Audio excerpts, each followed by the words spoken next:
pourquoi c'est risqué de ne pas prendre de risques. Ici, ce qui est représenté au tableau, c'est un décaissement de fer de 65 ans à aller jusqu'au décès. C'est quoi l'impact du taux de rendement qu'on va avoir sur notre portefeuille? Puis je vais vous montrer pourquoi c'est risqué de ne pas prendre de risques. Vous voyez ici, à 95 ans, on a encore 14 000 de rente annuelle. Puis il nous reste un solde de 70 000.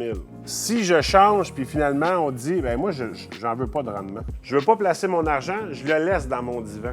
Mais regardez ici là, comment que le montant il va décroître de plus en plus rapidement. Il y en a beaucoup moins, puis les rentes des dernières années, des 20 dernières années, vont vraiment diminuer de façon exponentielle. Maintenant, si on dit 1 %, on voit déjà qu'il y a une amélioration au niveau des rentes aussi.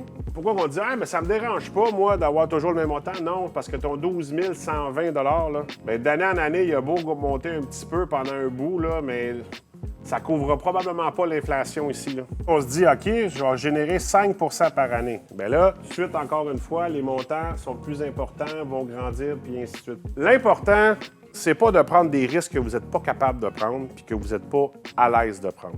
Mais laissez pas votre argent en dessous du divan. Dans une stratégie de portefeuille, c'est important de penser aux années à venir. Puis de venir sécuriser des montants. On sait que la première année, on a besoin de 12 720, 13 480, et ainsi de suite.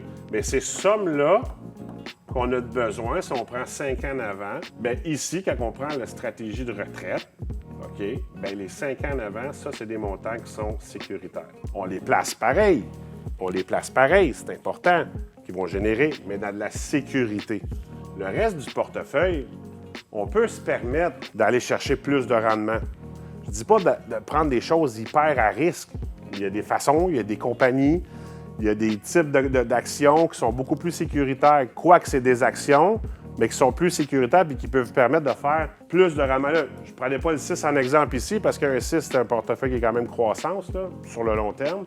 Mais on est capable d'aller chercher des actifs qui vont générer plus pour venir aider ici votre retraite. L'idée, c'est pas de tout miser sur le rouge dans un titre. La diversification, c'est la clé. Puis une bonne planification de retraite, puis une bonne stratégie de décaissement, c'est aussi une autre partie de la clé.